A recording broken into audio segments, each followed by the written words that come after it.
셈의 족보는 이러하니라. 셈은 100세 곧 홍수 후 2년에 아르박삿을 낳았고, 아르박삿을 낳은 후에 500년을 지내며 자녀를 낳았으며, 아르박삿은 35세에 셀라를 낳았고, 셀라를 낳은 후에 403년을 지내며 자녀를 낳았으며, 셀라는 30세에 에벨을 낳았고, 에벨을 낳은 후에 403년을 지내며 자녀를 낳았으며, 에벨은 34세에 벨렉을 낳았고, 벨렉을 낳은 후에 430년을 지내며 자녀를 낳았으며, 벨렉은 30세에 르우를 낳았고, 르우를 낳은 후에 209년을 지내며 자녀를 낳았으며, 르우는 32세에 스룩을 낳았고, 스룩을 낳은 후에 207년을 지내며 자녀를 낳았으며, 스룩은 30세에 나홀을 낳았고, 나홀을 낳은 후에 200년을 지내며 자녀를 낳았으며, 나홀은 29세에 데라를 낳았고, 데라를 낳은 후에 119년을 지내며 자녀를 낳았으며, 데라는 70세에 아브람과 나홀과 하란을 낳았더라.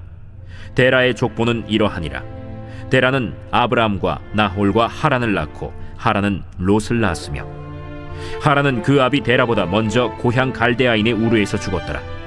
아브람과 나홀이 장가들었으니 아브람의 아내의 이름은 사레며, 나홀의 아내의 이름은 밀가니 하란의 딸이요, 하란은 밀가의 아버지이며 또 이스가의 아버지더라.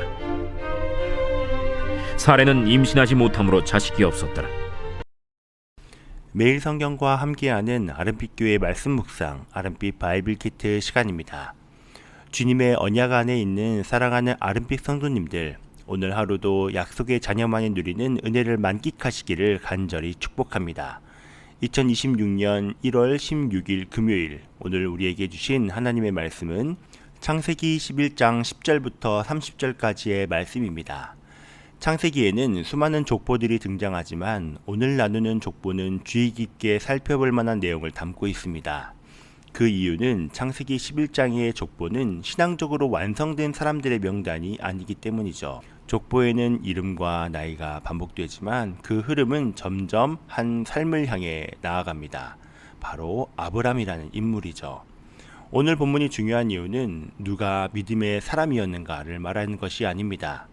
하나님께서 누구를 부르셨는가를 드러내기 위함입니다. 오늘 본문 27절에 등장하는 데라는 족보의 한 인물로 짧게 소개되지만 성경에는 데라가 등장하는 곳이 또 있는데요. 바로 여호수아 24장 2절의 말씀입니다.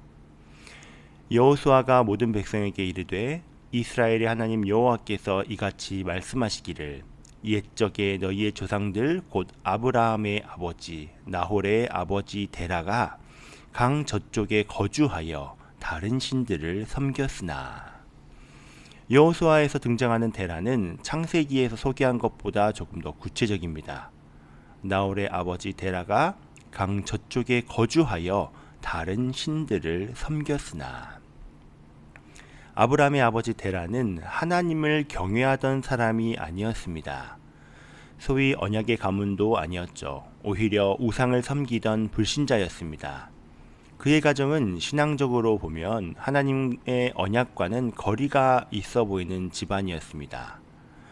아브라함의 신앙적 배경은 여호와 하나님이 아니었습니다. 오히려 우상 숭배의 가정이었습니다.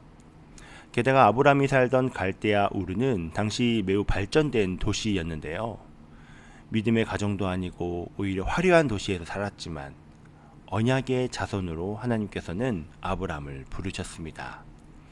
사실 우리는 교회에서 믿음의 다음 세대들을 자주 이야기합니다. 하나님이 허락하신 언약의 자손을 가정을 통해 이어가 믿음의 계대를 잘 이어가야 한다고 나누죠. 믿음의 2대, 3대를 이어가야 함을 강조합니다. 믿음의 부모들을 통해 믿음의 자녀들을 세워가야 한다고 이야기합니다. 하지만 하나님께서는 믿음의 가정들을 통해서만 언약의 자손들을 이루어 가시지 않습니다. 오늘 본문에서 등장하는 우상 숭배하는 데라의 아들 아브람을 통해서도 언약을 이루어 가십니다. 사실 성경은 믿음의 부모 아래에서 믿음의 자녀들이 자라나는 것들을 많이 보여주지만 이에 못지않게 오늘 본문처럼 믿음의 부모가 아닌 자들을 하나님께서 특별히 부르셔서 언약의 족보 안에 들어간 인물들을 보여줍니다. 대표적으로 여리고에 사는 라합을 들 수가 있을 것입니다. 성도님들도 잘 아시다시피 라합은 여리고에서 기생으로 살아가던 여인이었습니다.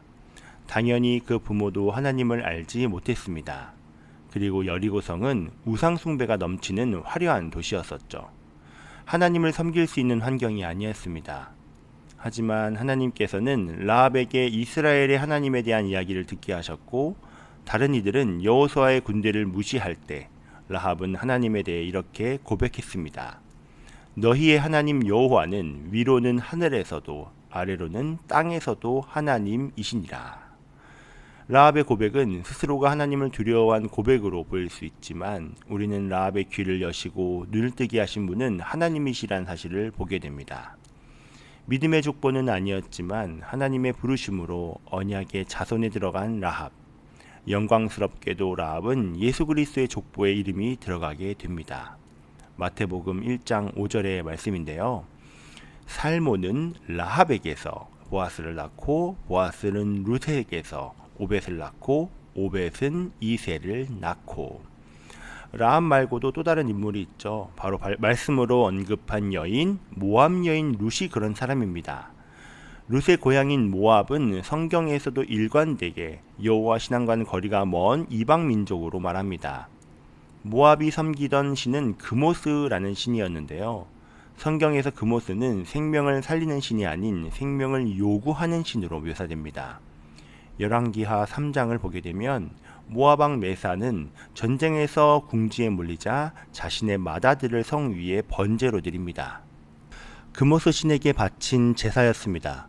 그들의 신앙은 사랑이 아니라 두려움이었고 은혜가 아니라 거래였습니다. 지켜주기 위해서가 아니라 분노를 달래기 위해 자녀의 생명까지 내놓아야 하는 신앙이었습니다. 이러한 신앙적 배경에서 자란 룻에게서 여호와 하나님에 대한 신앙은 찾기 어려웠습니다. 룻은 바로 그런 신앙 환경에서 자라난 여인이었습니다. 태어날 때부터 여호와의 율법을 배운 적도 없고 안식일과 절기를 지키는 공동체 안에 있었던 사람도 아니었습니다. 모압, 그모스 신앙 아래에서 살아온 여인이었습니다. 그러나 하나님께서는 그런 룻을 그냥 두지 않으셨습니다. 기근으로 모압 땅에 내려온 나오미의 가정을 통해 룻은 여호와의 이름을 듣게 되었고 여호와의 백성을 보게 되었으며 마침내 이렇게 고백합니다. 어머니의 하나님이 나의 하나님이 되시리니. 이 고백은 단순한 감정의 표현이 아닙니다. 자신이 자라온 신앙, 민족, 과거의 삶을 내려놓고 여호와의 언약 안으로 들어가겠다는 결단의 고백이었습니다. 사랑하는 아름빛 성도님들, 룻의 인생은 처음부터 언약 안에 있던 인생이 아니었습니다. 그러나 하나님께서 룻의 출신을 보지 않으시고 그의 고백을 붙으셨습니다. 그리고 그 여인을 다윗의 증조모로 예수 그리스도의 족보에 매우 중요한 위치로 세우셨습니다. 아브람, 라합, 룻 이들은 모두 믿음의 가문에서 시작한 인생이 아니었습니다. 하지만 하나님께서는 이들의 과거보다 하나님께서 시작하실 미래를 보여주셨습니다. 그래서 성경의 족보는 과거를 정리하는 기록이 아닌 하나님께서 어떻게 역사를 이어가시는지를 보여주는 언약의 기록, 약속의 기록, 은혜의 기록입니다. 족보는 어디서 왔는지 과거를 보여주는 것이 아니라 어디로 향해 가는지 미래를 보여주는 나침판과 같습니다. 사랑하는 아름빛 성도님들 중에는 믿음의 가정 안에서 자라지 않은 분들도 많이 계실 것입니다. 신앙의 유산을 물려받지 못했다는 아쉬움이 있으신 분들도 계실 것입니다. 한 번은 어느 성도님께서 자신은 어른이 되어 가정에서 홀로 신앙을 가졌기에 주일학교를 경험하지 못했다고 하신 분도 계셨습니다. 그런데 오늘 본문은 분명히 말합니다. 하나님의 부르심은 가문을 뛰어넘고 하나님의 약속은 환경을 뛰어넘는다는 것을 말이죠. 믿음의 부모 아래서만 언약의 자녀가 나오는 것이 아니라 하나님께서 부르시면 우상 숭배의 가정에서도 아브라함이 나오고 여리고에서도 라합이 나오며 모압 땅에서도 룻이 나옵니다. 믿음의 첫대로 부르심을 받은 아름빛 성도님들, 믿음의 첫대라는 말은 여러 의미들을 품고 있죠. 홀로 믿음을 지켜나가야 한다는 외로움과 또 본이 되어야 한다는 압박, 그리고 자녀를 믿음 안에서 키워야 한다는 부담도 있을 수 있을 것입니다. 저 역시 이 말씀을 묵상하며 부모님이 생각났습니다. 저희 부모님도 믿음의 첫대이셨습니다.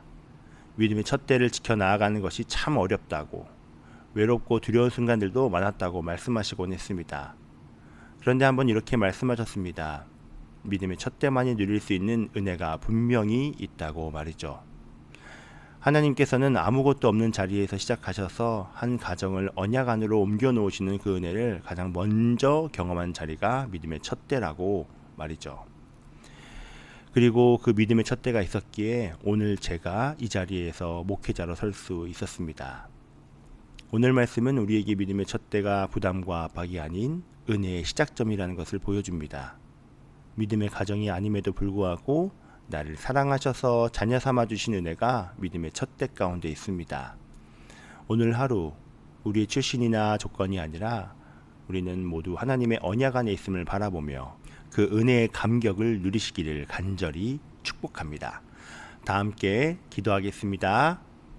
살아계신 하나님 아버지 감사합니다. 오늘도 우리를 말씀 앞으로 불러주시니 감사합니다. 우리가 어디에서 시작했는지가 아니라 우리를 부르시고 언약 안으로 옮겨주신 하나님의 은혜를 바라보게 하시니 감사합니다. 아브람처럼, 라합처럼, 룻처럼 믿음의 가문이 아니었음에도 불구하고 하나님의 부르심으로 언약의 자녀가 되게 하신 은혜를 찬양합니다. 우리의 출신과 환경을 넘어 하나님께서 시작하신 새로운 역사를 믿음으로 바라보게 하여 주시옵소서. 특별히 믿음의 첫대로 살아가는 성도님들을 기억하여 주시옵소서. 외로움과 부담 가운데서도 믿음을 지켜나아갈 때 그 발걸음 위에 하나님의 위로와 확신을 더하여 주시고 우리를 통해 다음 세대가 언약 안에 서게 하시는 하나님의 선하신 역사를 보게 하여 주시옵소서. 오늘 하루도 우리의 조건이 아니라 하나님의 약속을 붙들게 하시고 우리가 언약 안에 있는 자임을 기억하며 은혜의 감격으로 살아가게 하여 주시옵소서. 감사합니다. 살아계신 예수 그리스도 이름으로 기도합니다. 아멘.